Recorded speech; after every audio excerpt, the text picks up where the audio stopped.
Hello, I'm Andy Rizika, and today I'm joined by Damien D. Smith, actor, writer, producer, director, all the above. Many of you know him from his work as an actor via The Purge on TV. But today I'm bringing him on to talk about the waves he's making behind the scenes, and in particular, a documentary he produced called Target St. Louis Volume 1. Damien, thank you so much for taking time out of your busy schedule to talk to us. Oh, thank you. Thank you for having me. I appreciate you. So we're going to talk directly about this film, first of all, because it's such an important documentary. True story, of course. Can you just briefly introduce it to our audience and maybe something you learned that you didn't know about this true story along the way?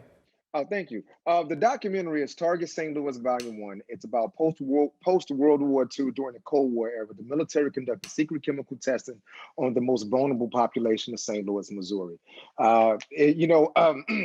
Back in the day, for an example, back in the day, when their trucks used to pass by spraying for mosquitoes, pesticides.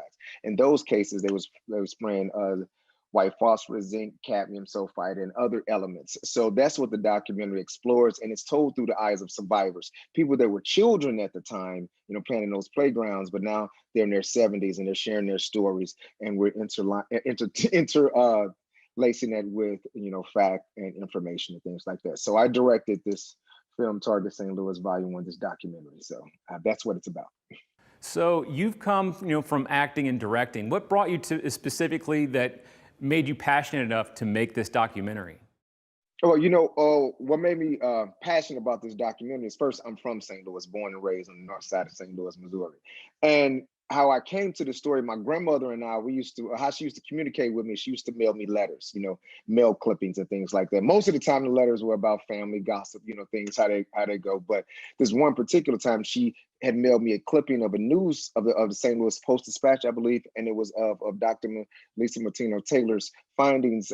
She had their dissertation, and they wrote some things about the Pruitt-Igoe, what happened around the Pruitt-Igoe neighborhood in the north side of St. Louis with some secret chemical testing.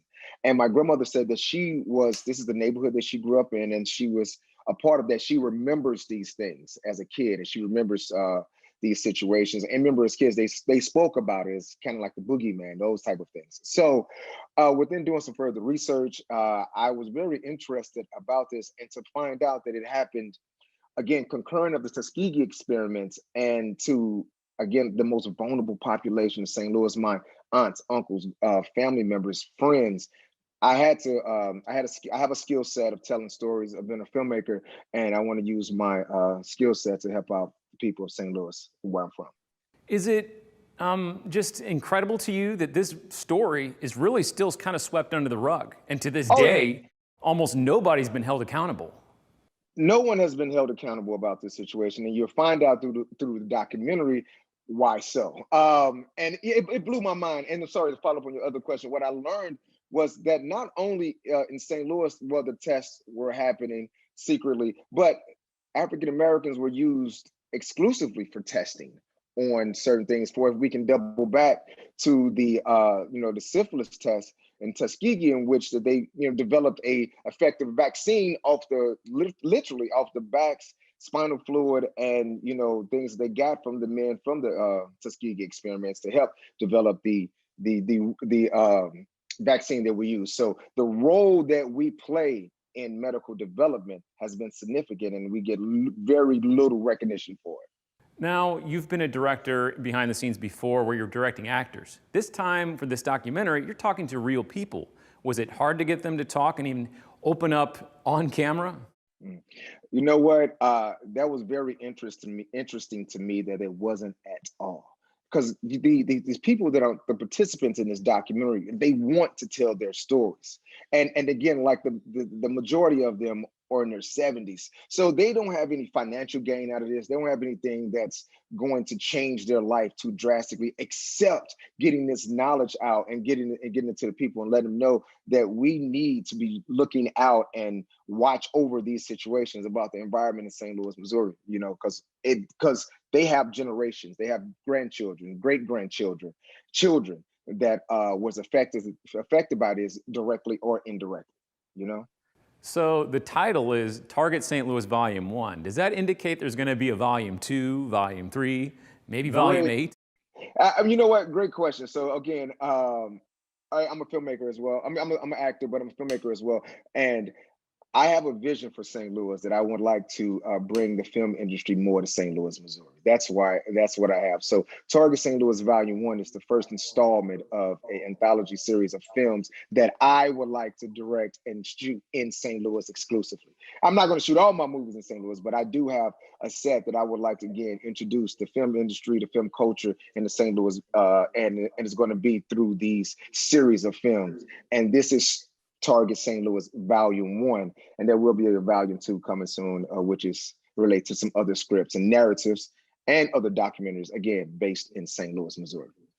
And you have some important news that just this past weekend, your film won a major award. Yes, yes, yes, yes, yes. I'm so happy to share this.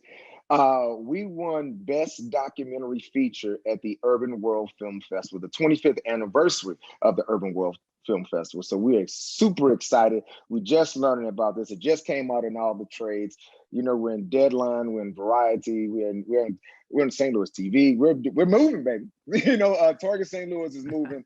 Volume 1, we're moving, and I'm so happy because the goal of this documentary was to get the word out and to bring a little light in the darkness, and speak and give a voice to the voiceless. So that was the goal of the documentary. That's why I did it. It was out of passion.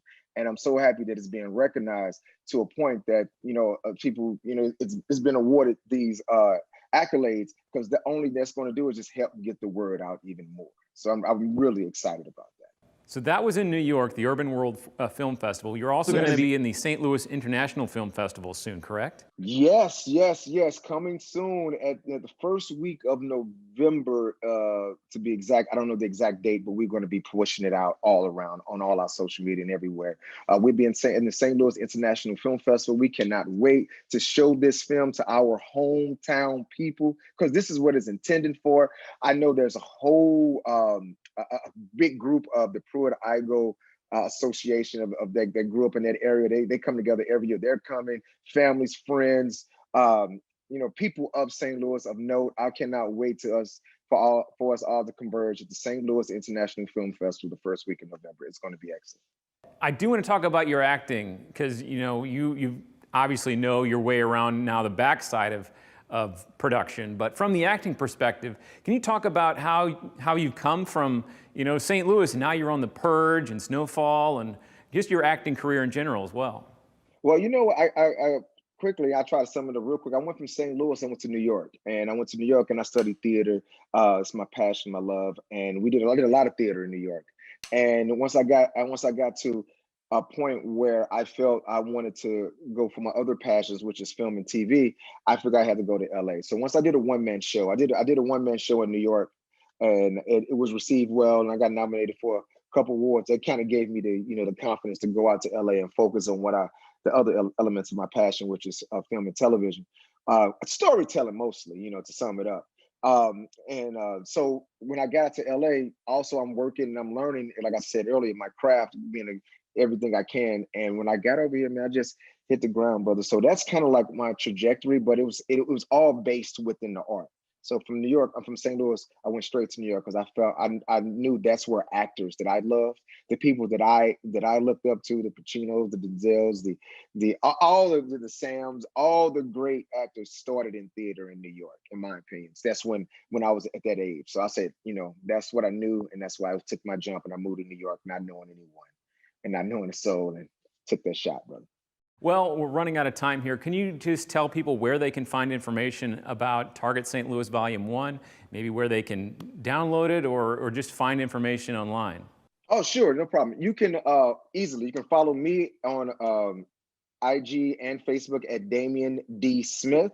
And also you can follow Target St. Louis Volume 1. It's Target St. Louis VOL1 on Instagram and Facebook as well. So I'm constantly posting all our updates, all our information. So you can follow my page or their page or both pages, and you'll be up to date for everything that I have going on, and also the documentary got going on and coming up, because we have some really, really cool things coming out soon on all fronts.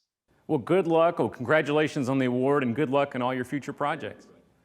Thank you very much, and thank you, St. Louis TV, for having me. Thanks to Damien D. Smith for coming on and talking about Target St. Louis Volume 1. I hope everyone comes out and watches this film, especially when it comes to the St. Louis International Film Festival.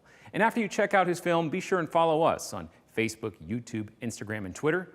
I thank you for watching STL TV. Experience St. Louis.